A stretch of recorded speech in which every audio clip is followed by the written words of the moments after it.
Veces uno habla o uno ve que en los medios de comunicación se habla sobre ciertos temas, pero una cosa distinta es hablar así como en el aire y otra muy distinta es conocer la realidad concreta.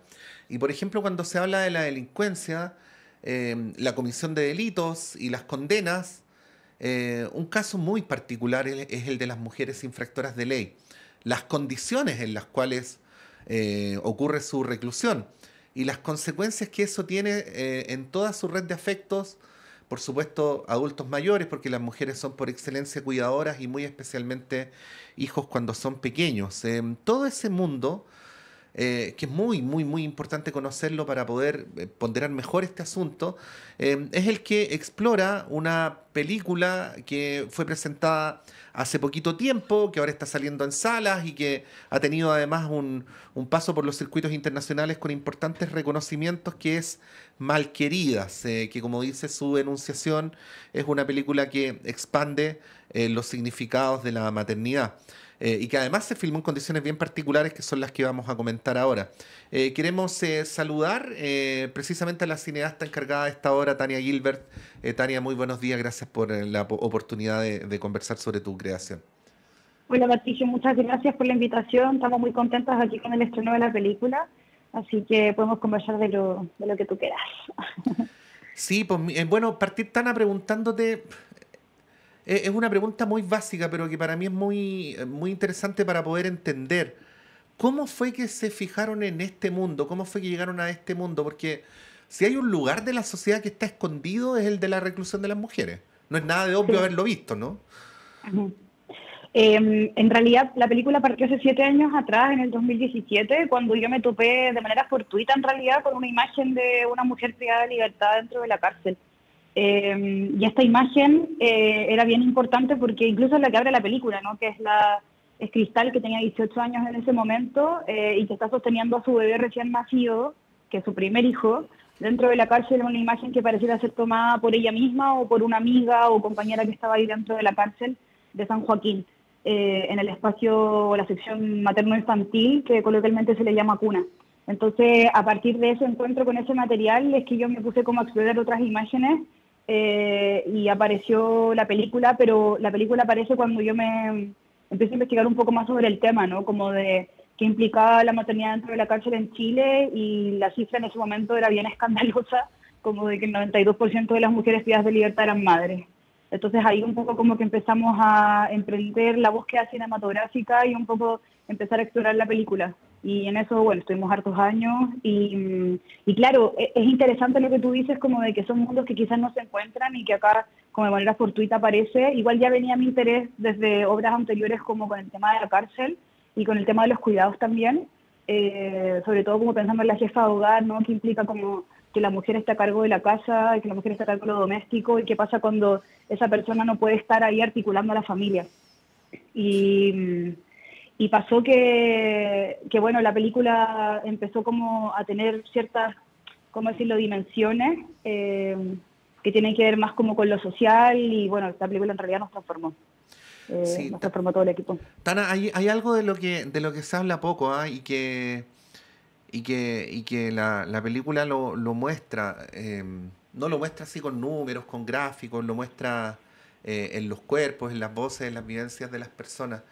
Que es que la gran mayoría de las mujeres que están privadas de libertad son mujeres de sectores populares, que no necesariamente tienen un largo historial criminal, que están mucho más vinculadas con asuntos como el microtráfico que, por decir algo, con homicidios, y que uno terminan dándole la impresión de que son más bien andamiajes de un sistema de generación de recursos en un contexto muy precario que lo que uno podría entender como criminales en estado puro, ¿no? O delincuentes en estado puro.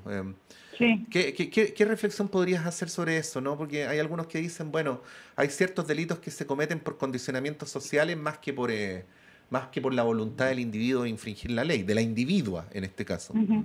Exactamente, de hecho, bueno, hace un tiempo atrás, cuando partimos de la investigación de la película, justamente vino el Papa a Chile y fue súper importante como un hito comunicacional de que la madre Nelly León, que es la capellana de la cárcel de San Joaquín, dio un discurso y fue titular en varios lados que dijo que en Chile se encarcelaba la pobreza.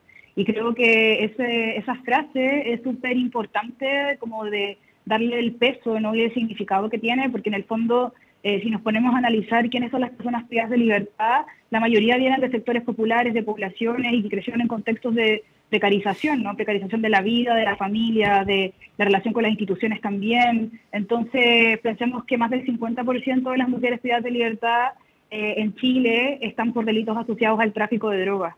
Y eso, el microtráfico, te pueden dar hasta 5 años de condena, pero 5 años de una jefa de hogar que mantenía a la familia, que era madre sola, desarticula a toda la familia y hay muchos daños colaterales. Entonces, lo que en el fondo hace la película un poco es recoger estas experiencias pensando también en ese futuro de esos niños y de esas niñas.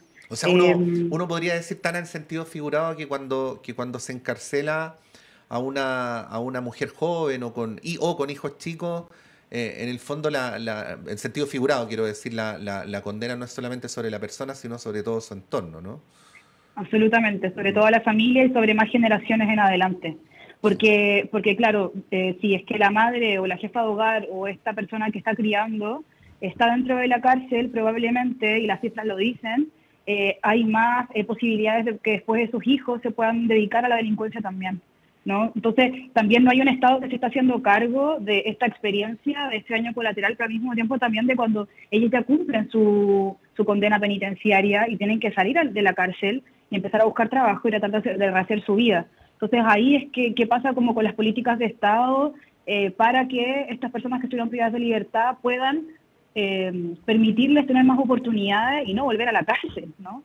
Y eso es súper complejo porque nos hemos dado cuenta nosotras como desde el cine, investigando también, con las mujeres que trabajamos, algunas de ellas son nuestras compañeras, son parte del equipo de la película.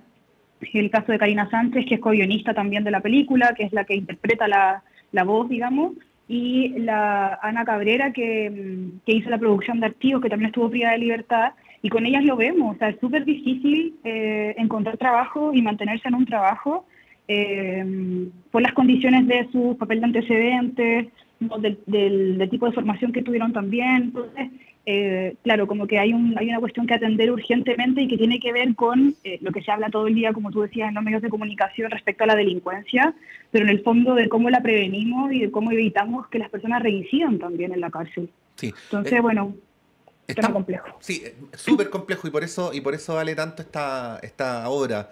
Estamos conversando con Tana Gilbert a propósito de Malqueridas, que llega a las salas de cine chileno para que ustedes las puedan ir a ver. Ya había estado en algunos festivales antes, pero ahora ya está a total disposición del gran público. Yo tengo una curiosidad, Tana, y el hecho de que no sea una persona tan involucrada en el mundo del cine, pero sí fanático, probablemente ayuda a que quienes nos están viendo y escuchando lo puedan entender mejor. Yo imagino, además por las entrevistas que le hemos hecho a cineastas, que cuando se hace una película hay un plan con una determinada cantidad de días, con roles que se estudian, con locaciones, con el trabajo previo de las tomas. Bueno, una película, ¿no? Sí. Claro, pero lo que ocurre aquí es que como es previsible, no se puede grabar una película dentro de la cárcel, entonces todo se graba con teléfonos celulares, con todo eso que tiene esa precariedad en términos técnicos. Pero yo me preguntaba cómo funciona el plan previo y el plan posterior, siendo esas circunstancias más difíciles de controlar que como sería una película convencional, ¿no? Ajá. ¿Cómo fue ese trabajo, Tana? Por eso a mí me produce mucha curiosidad y bueno, sin que contemos detallitos así todavía de la película que sigan manteniendo el interés por ir a verla, que nos puedas al menos vislumbrar esto que me pareció súper interesante. Bueno, frente como a la idea de lo que significaban estas imágenes, nosotras empezamos como a recopilar todas las fotografías y videos que se producían dentro de la cárcel, en cárceles femeninas, y lo que hicimos en el fondo fue resguardar estas imágenes porque estaban creadas en un contexto precario y frágil, sobre todo en términos de cómo resguardar y cómo preservarlas. Piensen, por ejemplo, que la película muestra imágenes de los primeros 2 años de la vida de una mujer que es madre con su hijo. Y entonces se supone que los 2 primeros años son los más importantes quizás como para construir la vida, ¿no? Se dice como dentro del, no sé, pues psicoanálisis, todo el espacio como de que son momentos constitutivos. Entonces, bueno, empezamos a recopilar estas imágenes y lo que hicimos fue como servir como una especie de archivo. Entonces, ellas nos mandaban las imágenes que naturalmente producían dentro de la cárcel y algunas también las habíamos descargado de sus perfiles de Facebook.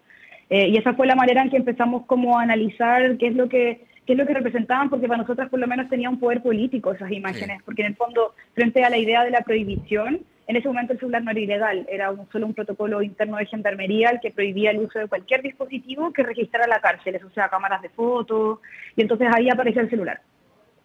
Y entonces lo que estaba prohibido para nosotras era la imagen, ¿no? Era el poder de la representación. Y entonces no solamente ellas registraban el entorno, el espacio, sino que también los afectos y los vínculos. Y entonces ahí, cuando representamos, hay una cuestión de resignificar el espacio y de apropiarse del espacio, de apropiarse de los afectos y de los vínculos. Y entonces encontramos muy poderoso y una especie de tesoro estas imágenes, y pensábamos también que podíamos perfectamente hacer una película de esta manera, también siendo como coherentes con un poco la idea de lo colectivo, porque nos interesaba mucho cómo construir una película que en términos de imagen, pero también en términos de relato, se construyera a partir de distintas voces. Entonces las imágenes que ustedes verán en la película son todas registradas por distintas personas, creadas por distintas personas. Al mismo tiempo que el relato lo cuenta Karina Sánchez, pero que también es una construcción colectiva de más de 20 testimonios de mujeres que estuvieron privadas de libertad. Sí. Tana, te lo digo como periodista, incluso como director de esta radio. No es obvio que aparezcan, que aparezca, voy a decirlo así, sin que sea políticamente correcto. No es obvio que aparezca la gente pobre en los medios de comunicación ni en las obras artísticas, ¿no? Sí. Que aparezcan los marginados de la sociedad, los condenados. No es nada de obvio. Si uno hace el itinerario de cómo funcionan los medios, de cuáles son los temas de las películas, de las obras de teatro, no es nada obvio. Sí. Eh, ¿Tienes conciencia de eso? ¿Qué significa para ti también ese gesto que es el de esta obra en ese contexto más general? Para mí el cine documental creo que es una especie de puente que puede vincular realidades que quizás naturalmente por la estructura en la que vivimos, este sistema neoliberal, no junta, no relaciona. Y entonces, por lo menos, lo que intentamos hacer con la película fue no solamente pensar que el cine documental puede representar este tipo de realidades, sino que además podemos relacionarnos de maneras distintas, como en términos metodológicos, como no pensar solamente que ellas eran personajes y que había que representar sus historias desde nosotras, sino que pensar en cómo vincularnos y cómo ir alimentando el proceso creativo en conjunto, para que a ellas también les hiciera sentido la experiencia y el trabajar con nosotras. Entonces, esa fue la manera en que nos vinculamos y la pensamos siempre de forma horizontal, no vertical. Entonces, más allá de representar a estas personajes, pensar en cómo integrarlas en algunos roles en la película para que ellas decidieran cómo contar sus historias. Y creo que esa diferencia hace que la película quizás se cuenta de una manera más particular. Si es que me preguntas Mm. respecto a eso. ¿Y en qué te cambió a ti la mirada, digámoslo así, el día antes que empezara todo esto, ahora? Uf, o sea, me transformó completamente porque creo que definió también la forma en que quiero hacer cine, Ujú.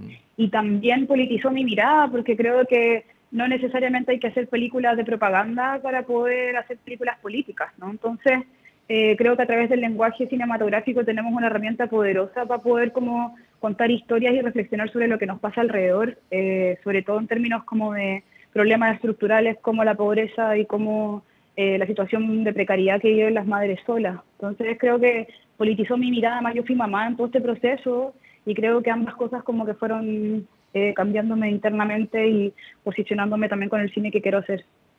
Sí, muy interesante esta entrevista, Tana, pero el verdadero propósito de esta entrevista es que la gente vaya a ver la película, que vaya a ver Malqueridas. Así es que, ¿qué te parece si al final de esta entrevista te doy la palabra para que tú misma hagas la invitación y le cuentes a quienes nos están viendo y escuchando que de alguna manera ya lo saben, por qué vale la pena, ¿no?